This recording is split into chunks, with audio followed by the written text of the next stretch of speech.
आप सभी का दिव्य साधना चैनल में बहुत बहुत स्वागत है। आज हम बात करेंगे आषाढ़ महीने की शुक्ल पक्ष की हरिशयनी एकादशी का क्या महत्व है और क्या है इसकी पूजा विधि। वर्ष में 2 बार एकादशी होती हैं, एक कृष्ण पक्ष की एकादशी और दूसरी शुक्ल पक्ष की एकादशी। इस तरह वर्ष में 24 एकादशी होती हैं, लेकिन जिस वर्ष एक अतिरिक्त महीना होता है उस वर्ष 26 एकादशी होती हैं। हर एकादशी का अपना अपना नाम होता है और अपना अपना महत्व होता है। जिस प्रकार नागों में शेषनाग और पक्षियों में गरुण और देवताओं में भगवान विष्णु श्रेष्ठ है और ग्रहों में चंद्रमा, यज्ञों में अश्वमेध यज्ञ श्रेष्ठ माना जाता है, उसी प्रकार व्रतों में भी एकादशी का व्रत सबसे श्रेष्ठ माना जाता है। एकादशी का व्रत रखने वाले से भगवान विष्णु प्रसन्न होते हैं। भगवान विष्णु अपने भक्त की सभी मनोकामनाएं पूरी करते हैं। आषाढ़ महीने की शुक्ल पक्ष की एकादशी को पद्मा एकादशी के नाम से भी जाना जाता है। देवशयनी एकादशी भी इसे कहते हैं। पुराणों में ऐसा उल्लेख मिलता है कि इस दिन से भगवान विष्णु 4 मास की अवधि के तक बलि द्वार पाताल लोक में निवास करते हैं और कार्तिक महीने की शुक्ल पक्ष की एकादशी को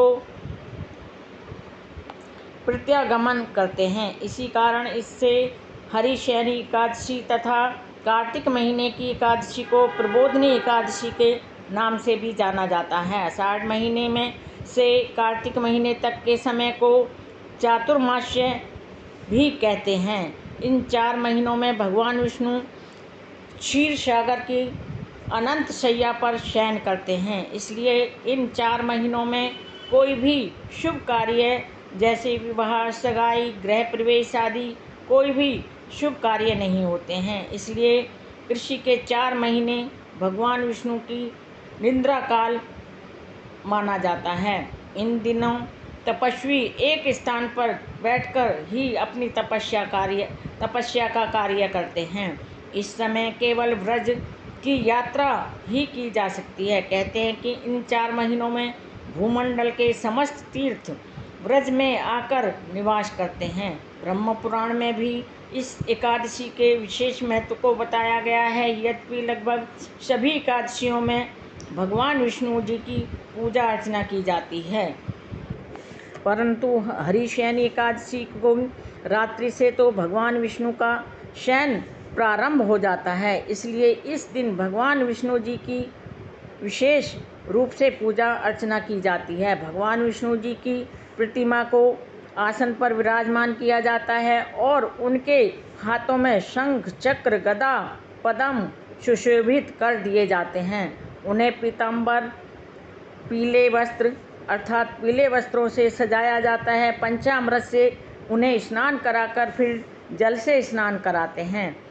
तत्पश्चात भगवान विष्णु जी को धूप, दीप, पुष्प, मिष्ठान इत्यादि से भी उनकी पूजा की जाती है। धूप दीप से उनकी आरती उतारी जाती है। भगवान विष्णु जी को पान सुपारी अर्पित किए जाते हैं और फिर इस मंत्र की भी स्तुति की जाती है। सुप्ते त्वयि जगन्नाथ जमत सुप्तम भवेदिदं विबुद्धे त्वयि बुः च जगत् सर्व चराचरम्। अब बात करते हैं आषाढ़ महीने की शुक्ल पक्ष की पद्मा एकादशी अर्थात हरिशयनी एकादशी का व्रत कब होगा और उसका पारायण भी कब होगा। तिथि का प्रारंभ होगा दिनांक 28 जून 2023 दिन बुधवार प्रातः 3:19 से और तिथि की समाप्ति होगी दिनांक 29 जून 2023 दिन गुरुवार प्रातः 2:43 पर। इस तरह हरिशयनी अर्थात पद्मा एकादशी का व्रत 29 जून 2023 दिन गुरुवार को ही होगा और पारायण तिथि होगी 30 जून 2023 दिन शुक्रवार। यह थी मेरी आषाढ़ महीने की शुक्ल पक्ष की पद्मा एकादशी अर्थात हरिशयनी एकादशी की संपूर्ण जानकारी। क्या है इसका महत्व और क्या है इसकी पूजा विधि, कब होगी पद्मा एकादशी का व्रत और कब होगा इसका पारायण। मेरे वीडियो में अंत तक बने रहने के लिए आप सभी का कोटि कोटि धन्यवाद। नमस्कार।